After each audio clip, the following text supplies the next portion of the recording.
Crónicas de Espanto. Bienvenidos a la Casa del Terror, al recinto del miedo, al único lugar donde la atracción y el espanto son una misma cosa. Comenzamos.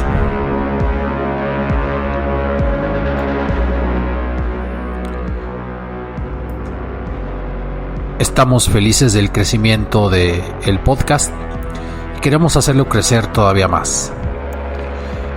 Queremos hacer sesiones en vivo, queremos hacer sesiones en lugares donde acontecieron crímenes o apariciones, hechos sobrenaturales. Si tú quieres ser parte de este proyecto, si te gustan las narraciones, si quieres disfrutar más y quieres cooperar, te invito a que visites el portal de Patreon o patreon.com, busques a Crónicas de Espanto y ahí puedes hacer una colaboración mensual. Por pequeñita que sea, se agradece. O bien, de una única vez, entras a PayPal, crónicasdeespanto0@gmail.com. Queremos hacer crecer como comunidad juntos este gran espacio de entretenimiento y de terror. Ahora sí, de cantinas, de historias, de profanadores, un poco de todo.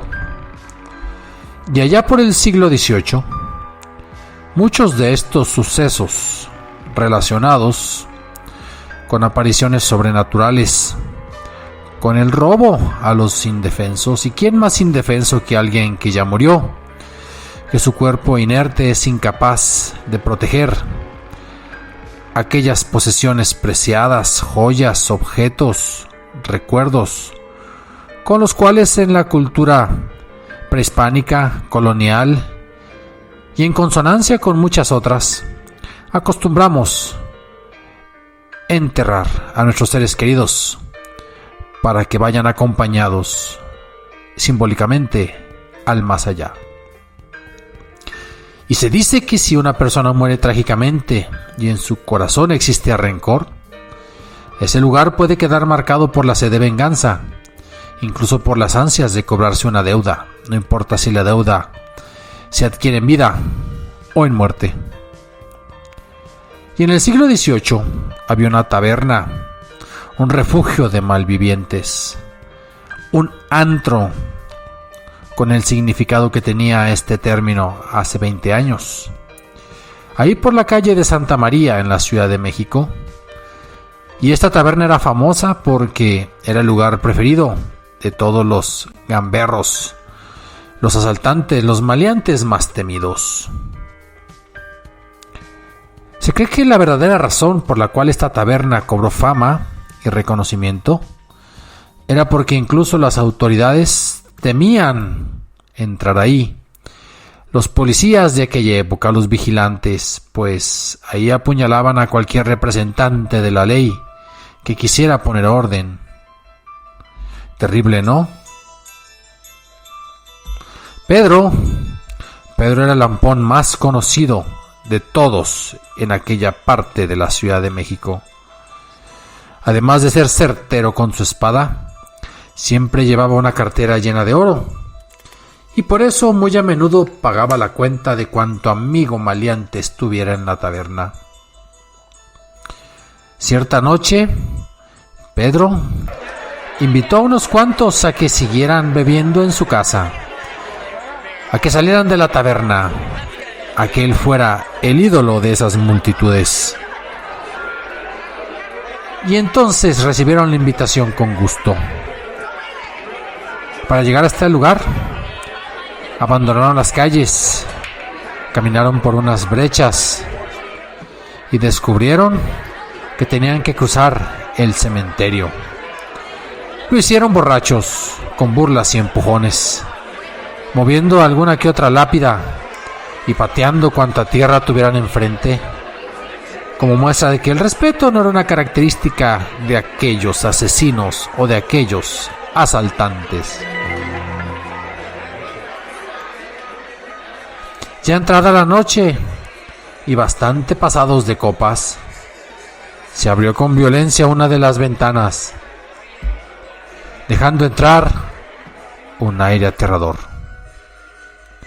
Los presentes se sintieron intimidados y le pidieron a Pedro que cerrara la ventana. Pero este se negó, argumentando que disfrutaba los lamentos de los muertos, que eran como un coro para sus oídos, que disfrutaba cuando ejecutaba a alguna persona, y comparaba los lamentos de los vivos que iban a morir con los de los muertos que ya no pueden vivir, que de esos gritos él vivía feliz. No estaba tan equivocado, porque lo que nadie sabía es que Pedro obtenía su oro de aquellas personas de las que ya no podían defenderse, profanando sus tumbas. Pero como sus compañeros de copa no soportaron más sus palabras, tomaron sus pertenencias y salieron del lugar. Eso no le importó a Pedro, quien estaba seguro que de pronto, mañana o pasado, entrarían a alguno de los viejos más ricos de la ciudad, lo que seguramente le dejaría una cuantiosa fortuna.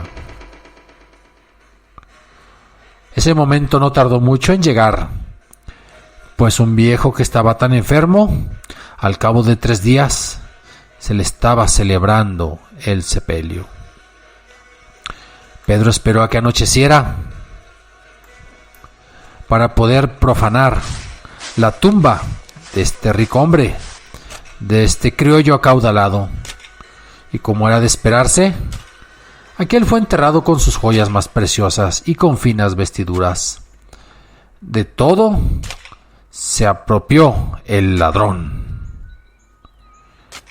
Aquel robo parecía todo un éxito, a no ser porque en aquella ocasión su vecina lo sorprendió. Claramente, el ladrón vio cómo la anciana lo observaba fijamente, y tras la ventana parecía soltar una risa tenebrosa.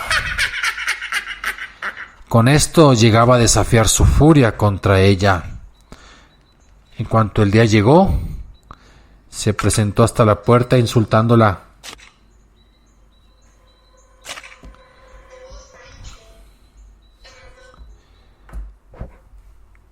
Advirtiéndole guardar silencio, diciéndole que ese silencio de la noche tendría que ser para todos aquellos momentos en que él estuviera escarbando tumbas. Esa mujer tenía fama de ser bruja, y recordemos que en aquella época se castigaban a todas aquellas personas que tenían pacto con el demonio.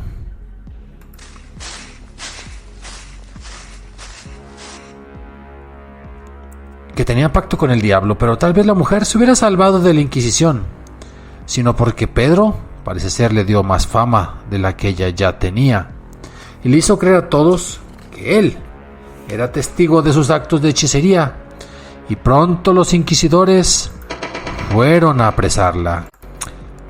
La mujer se resistía, la mujer se defendió, la mujer era testigo de otro crimen peor, de la profanación de tumbas.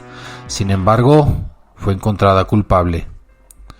Su condena sería la horca, y para ayudarla a salvar su alma del infierno, la enterrarían en el cementerio junto al viejo que había muerto unos cuantos días atrás.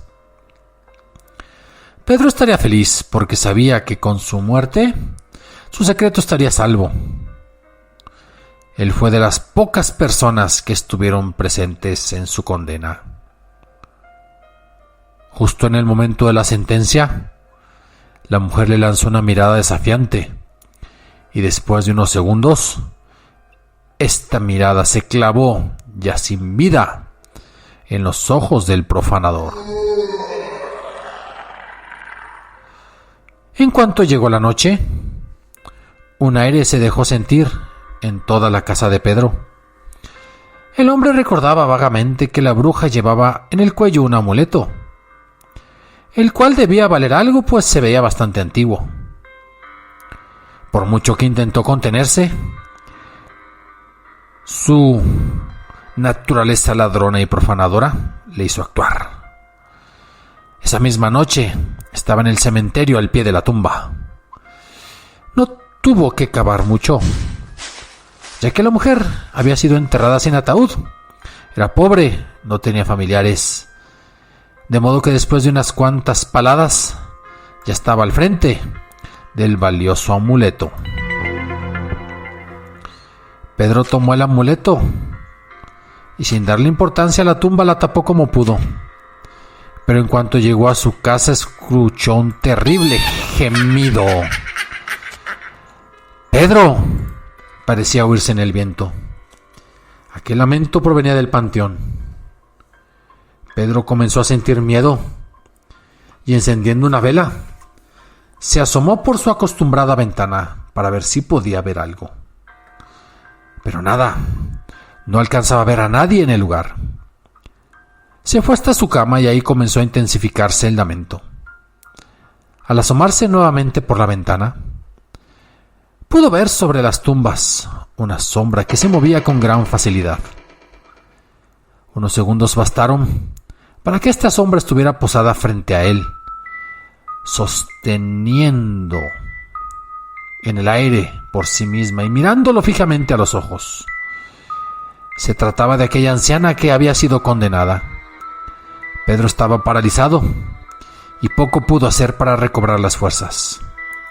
Sentía que esa mirada lo absorbía. «Tienes una deuda conmigo», dijo el espectro de la anciana. «No solo has provocado mi muerte, sino que además has profanado mi tumba». «No, no es posible, tú estás muerta», gritó con temor Pedro. «He venido a cobrar la deuda». «¿Qué ocurrió?» «No lo sabemos, pero sí puedo relatar lo que dice la leyenda».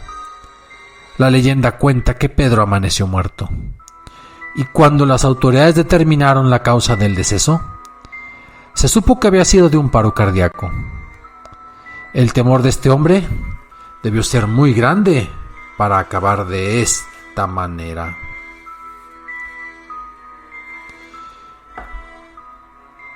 Es cierto que la historia no acaba ahí, pues según se dice, a partir de esa noche se dejaron escuchar lamentos provenientes de la mujer, pero también provenientes de un hombre.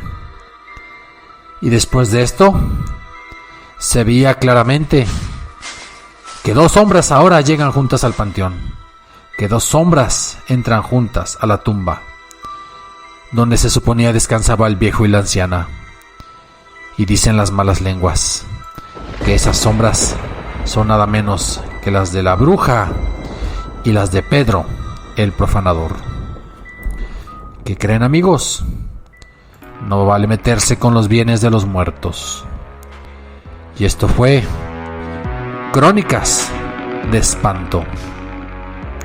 Gracias por su atención y agradecemos nos escriban, nos manden leyendas, nos manden audios a su correo crónicasdeespanto0, así con el número @gmail.com, y su cooperación, si es por PayPal, al mismo correo, o bien en Patreon o Patreon, como sería en inglés, al proyecto Crónicas de Espanto.